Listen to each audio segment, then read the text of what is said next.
If you haven't heard of Kate Cox before, get ready to hear all about her because she was just invited by the Biden administration to be a special guest at the State of the Union tonight. So you're going to see her all over the headlines. This past summer, we found out we were expecting baby number 3. The first few weeks were a lot like our other pregnancies. We were really excited, and the test results came back, and she told me that the pregnancy was at high risk for trisomy 18. Continuing the pregnancy also posed risks to my health and our chance to try again for another baby. I asked the doctor what women do when they receive a devastating diagnosis like ours.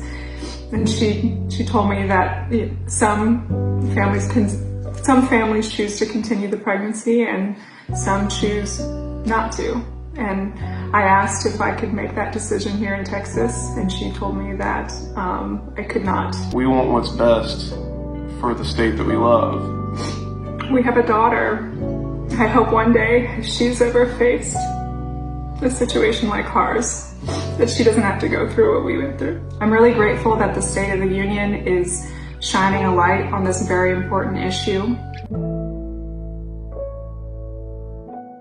There are two things I want to touch on. First, the agenda behind using Kate Cox as an icon for what the Democrat Party is championing. It's their Hail Mary to get Biden in office, but then also the compassionate side of seeing Kate Cox as a person. So firstly, it's important to realize that the only thing that the Biden administration has to champion going into 2024 November is abortion. It's abortion, abortion, abortion. That's all they can run on. So of course they're going to take advantage of propagandizing a story like Kate Cox's.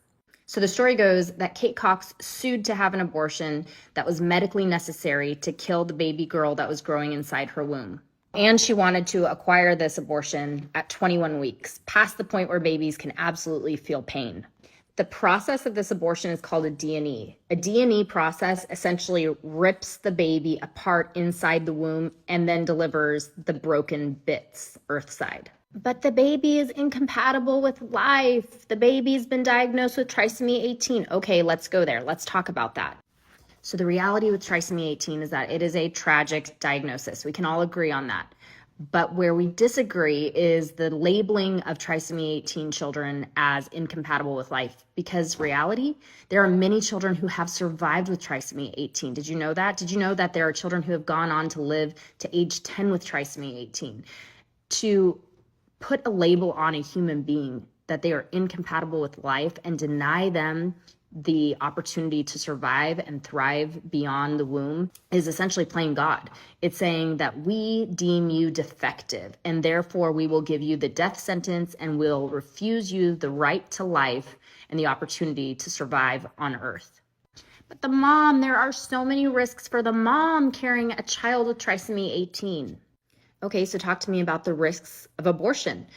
A D&E procedure isn't like a walk in the park. A D&E procedure involves shoving something up there, dismembering a human being, pulling those pieces out, and then scraping the uterine lining. So the argument by Kate Cox was that if she didn't receive this abortion, her uterine lining could rupture. But with a D&E abortion, your uterine lining can rupture. Is it more merciful to chop up a human being inside the womb bit by bit and then deliver them in pieces dead earthside? Or is it more compassionate to affirm their dignity as living human beings and give them the right to life, to deliver them earthside, to wrap them up in love and comfort and prayers, to deliver life-saving medical attention to them, to champion them and their right to life? Are we as a nation willing to affirm the murdering of human beings inside the womb because they have been labeled defective? And that's what this Kate Cox story is all about. It's being able to identify when it's propagandized. It's being able to walk with parents who are given a terrible diagnosis for their unborn child and sympathizing deeply with that, while also affirming the value and dignity of humans who are less than perfect inside the womb.